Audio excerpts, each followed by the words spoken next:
আসসালামু আলাইকুম আমার প্রিয় মুসলমান ভাইরা, বন্ধুরা, আমার স্নেহের মা বোনেরা, সম্মানীয় মা বোনেরা, বুজুর্গ ব্যক্তিরা। আজ জুমা, আজ 9 জানুয়ারি জুমা। আলহামদুলিল্লাহ, আল্লাহ আমাদের মধ্যে অনেককেই জুমার 2 রাকাত ফরজ সালাত আদায় করার তৌফিক দিয়েছেন বা জামাতের সহিত।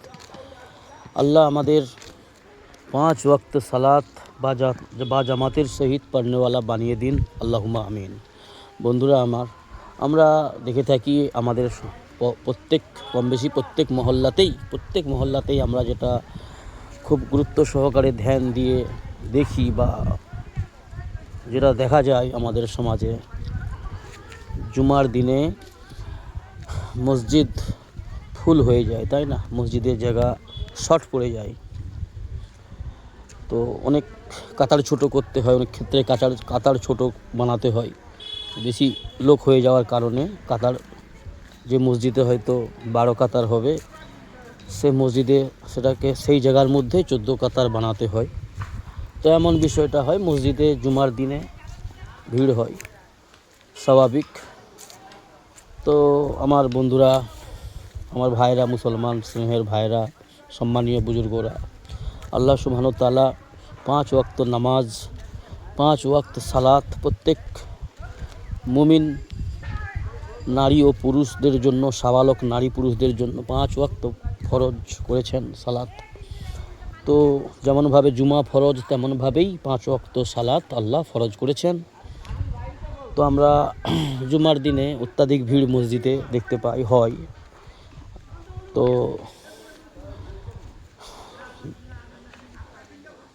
আল্লাহর কাছে আমরা প্রত্যেকেই দোয়া করব, চাইব যে আল্লাহ আমাদের 5 ওয়াক্ত সালাত বা জামাতের সহিত আদায় করার তৌফিক দান করুন। অনিচ্ছাকৃতভাবে যদি একাদ ওয়াক্ত নামাজ কোনো দুনিয়াবি কাজকামের ক্ষেত্রে, কারোবার কোনো ক্ষেত্রে যদি বা জামাত আদায় করতে না পারি, তো সেটা টাইমের ওয়াক্তের মধ্যে তুলে নেওয়াটা অত্যন্ত জরুরি। সেই বিষয়ে আল্লাহ রাব্বুল আলামিনের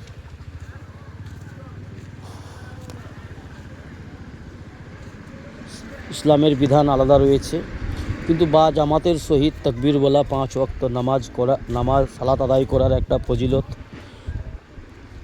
অনেক বেশি এবং অনেক ভিন্ন, আলাদা। আর নামাজকে কাজা করে আদায় করা, তার ফজিলত আলাদা। বা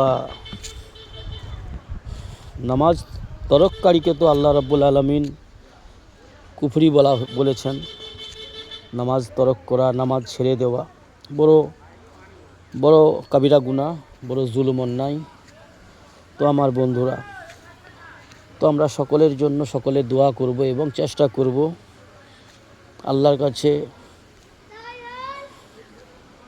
তৌফিক কামনা করব যে আল্লাহ আমাদেরকে সকলকে 5 ওয়াক্ত সালাতকে বা জামাতের সহিত তাকবীর বলা, মসজিদে গিয়ে প্রত্যেকটা পুরুষকে সালাত আদায় করার তৌফিক দান করুন, আমিন। আর আমার মা বোনেদেরকে, আমাদের বাড়ির মেয়ে মানুষদের জন্য, যেহেতু আল্লাহ রাব্বুল আলামিন ঘরকে মসজিদ বানিয়ে দিয়েছেন, রাসূল সাল্লাল্লাহু আলাইহি ওয়াসাল্লাম আমাদের জন্য আদেশ দিয়েছেন ঘরের মধ্যে সহি ওয়াক্তে আজান কানে আসার সঙ্গে সঙ্গেই উজু করে বাড়ির মধ্যে সালাতগুলোকে সঠিক সময় মতন ইখলাসের সহিত সুন্দরভাবে আদায় করে নেওয়ার আল্লাহ হুকুম দিয়েছেন। রাসূল সাল্লাল্লাহু আলাইহি ওয়াসাল্লাম আমাদের জন্য আহাদিস, আমাদের জন্য ইসলামের বিধান বড় আসান বিধান, সহজ, কিন্তু আমরা মুশকিল বানিয়ে নিয়েছি। এটা আমাদের দুর্বলতা, মূর্খতা। তো আমার প্রিয় বন্ধুরা, ভাইরা,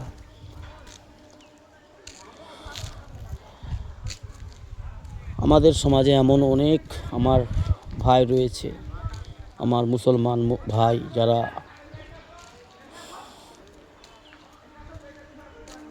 মুসলমান দাবি করেন, মুসলমানের খাতায় লিস্টে নাম যাদের রয়েছে, তারা মুসলমান দাবি করেন, অনেক মা বোন রয়েছে, অনেক ভাইরা বন্ধুরা রয়েছে, অনেক বুজুর্গ ব্যক্তি রয়েছে যারা মুসলমানের দাবিদার, কিন্তু দুর্ভাগ্যবশত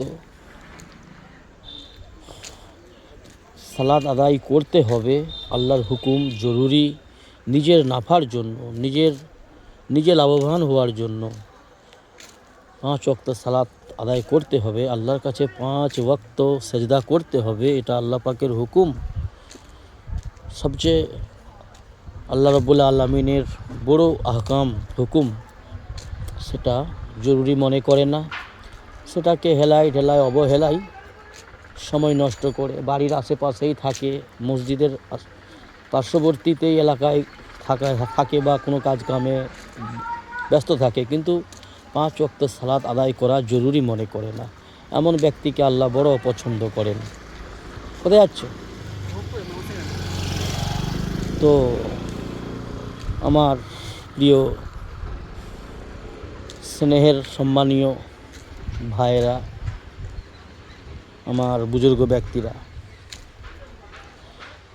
দুনিয়ার প্রয়োজনকে আমরা যতটা গুরুত্ব দিই, দুনিয়ার কাজ কাম, দুনিয়ার ব্যবসা বাণিজ্য বা দুনিয়ার সামান্য কিছু বিষয়কে আমরা অত্যাধিক গুরুত্ব দিই, কেন দুনিয়ার গুরুত্ব, দুনিয়ার আহমিয়ত আমাদের অন্তরে যে পরিমাণ রয়েছে, দিন ইসলামের আহমিয়ত, গুরুত্ব, আজমত সেই পরিমাণ কিন্তু আমাদের মধ্যে দেখা যায় না, আমাদের মধ্যে নেই। তার কারণ আমরা বড় জাহিল এবং আমরা বড় দুর্বল, সমস্ত বিষয়ে আমরা দুর্বল, কমজোর, মহতাজ। হর ঘড়ি হর পল, প্রত্যেকটা সময়, প্রত্যেকটা মুহূর্তে, প্রত্যেকটা বিষয়ে আমরা দুর্বল, মহতাজ। কিন্তু আমাদের মধ্যে অনেকেই রয়েছি মুসলমান, আমাদের সমাজের মা বোনেরা, ভাইরা, বুজুর্গ ব্যক্তিরা, যারা আমরা যেটা করছি, যেইভাবে জীবনযাপন করছি, কেউ ঈদ পড়ছে, কেউ শুক্রবারে শুধু জুম্মাই পড়ছে, কেউ রমজানে শুধু রোজায় রাখছে, তাতেই আমরা যথেষ্ট মনে করে, আমাদের আমলকে আমরা যথেষ্ট মনে করে বসি।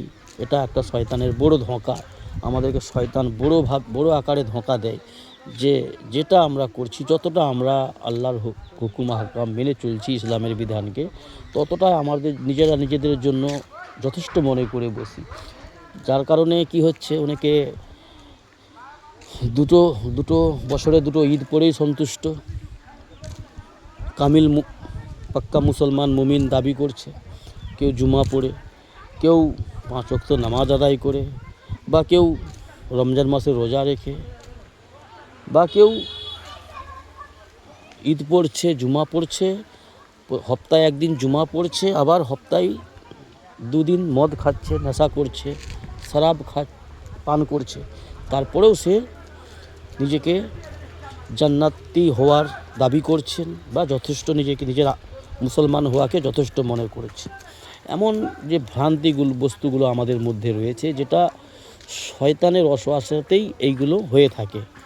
তো এই বিষয়গুলো আমাদের সমাজে, আমাদের আপনজনদের মধ্যেই, আমাদের আত্মীয় স্বজনের মধ্যে, আমার একদম কাছের আমাদের আপনজনদের মধ্যেই এই বিষয়গুলো অত্যাধিক পাওয়া যায়। তো এটা বড় একটা ক্ষতিগ্রস্ত বিষয় এবং বড় দুঃখজনক বিষয়, এটা বিপজ্জনক বড়, আমাদের জন্য, আমাদের সমাজের জন্য, আমাদের পরিবারের জন্য। তো আমার প্রিয় বন্ধুরা, ভাইরা, ইসলাম বড় আসান বিষয়, বড় সুন্দর একটা সংবিধান, আল্লাহর কাছে যেটা মেহবুব, আল্লাহর বানানো, আল্লাহর মনোনীত সংবিধান, আল্লাহ স্বয়ং নিজে বানিয়ে মানব জাতির শ্রেষ্ঠত্বর জন্য, মানব জাতির সফলতার জন্য, মানব জাতির সম্মান দেওয়ার জন্য, মানব জাতিকে সম্মানিত করার জন্য আল্লাহ যে বিধান দিয়েছে, আল ইসলাম। তো আমার বন্ধুরা, আমার সম্মানীয় বুজুর্গরা, মা বোনেরা, নিজেদের সময়ের মূল্য জানুন, নিজেদের সময়কে জায়া করো না। মূল্যবান সময়, মূল্যবান যৌবন, মূল্যবান যে সমস্ত সুস্থতা, মাল দৌলত, ঘর বাড়ি, বিজনেস, ব্যবসা, সবই আল্লাহ পাকের অশেষ রহমত রহম আমাদের উপর। তো আমরা সেইগুলোকে অবহেলায় নষ্ট করে না দিই, নিজেদের ক্ষতি না নিজে করে বসি। সেই জন্য দিন ইসলামের পথে, আল্লাহর পথে, হকের পথে ফিরে আসি এবং অন্যায় পথ পরিত্যাগ করি। জুলুমের পথ, শয়তানের কুকর্মের পথ, শয়তানি কুকর্ম যেগুলো আমাদের মধ্যে অনেক রয়েছে, কুচিন্তা চেতনা, কুকর্ম, এবং সমাজে গীবত চুগলিটা অনেক বেশি।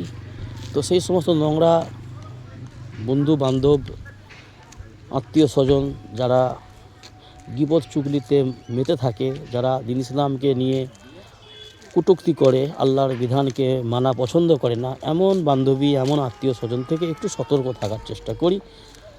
আল্লাহর পথে আসি ফিরে ভাই, দিন ইসলামের পথে আসি। দিন ইসলামের মধ্যেই সফলতা, দুনিয়া এবং আখিরাতের কামিয়াবি, সফলতা, সম্মান আল্লাহ রেখেছেন শুধুমাত্র ইসলাম বিধানকে মেনে চলা। আল্লাহ আমাদের তৌফিক দান করুন ইসলামের বিধানকে যথারীতিভাবে আখির দম তাক, মৃত্যু পর্যন্ত মেনে চলার। আসসালামু আলাইকুম বন্ধুরা।